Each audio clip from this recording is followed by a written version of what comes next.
Any sufficiently advanced technology is indistinguishable from magic.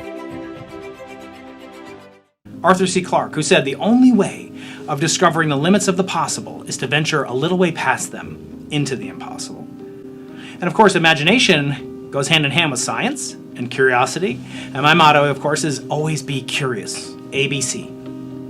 Because that will stoke the imaginative fires that we need to proceed and make progress in physics. And no one was more of a big supporter of that than Albert Einstein, who said famously, imagination is more important than knowledge. How big is the universe? And are there other universes? How big is it? And there they would say there can sometimes be dragons here. So we have evidence. We have evidence for these cosmic processes.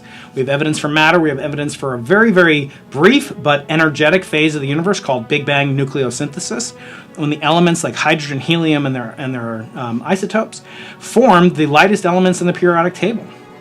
And we also have evidence in the form of matter and light that we see from the cosmic microwave background. So the question of how far you can see is a question of horizon.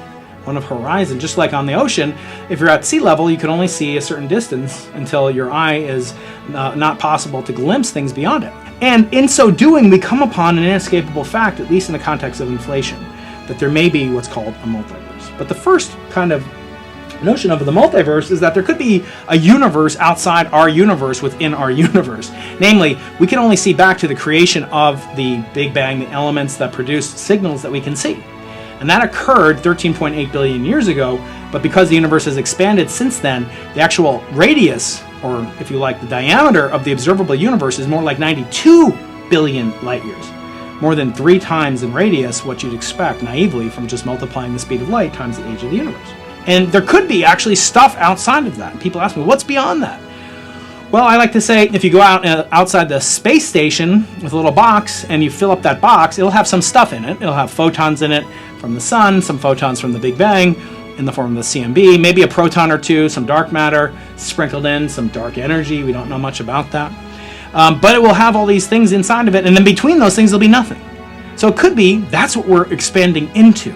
There could be some vast, enormous space, every point possible, an infinite number of points that are possible in space and time, extending in all directions, north, south, east, west, backwards, and forwards, in all directions, and we can only see back to where a creation event occurred, such with long enough time in the past that we are just now receiving information from what's called the surface of last scattering, this teal-colored circle depicted here.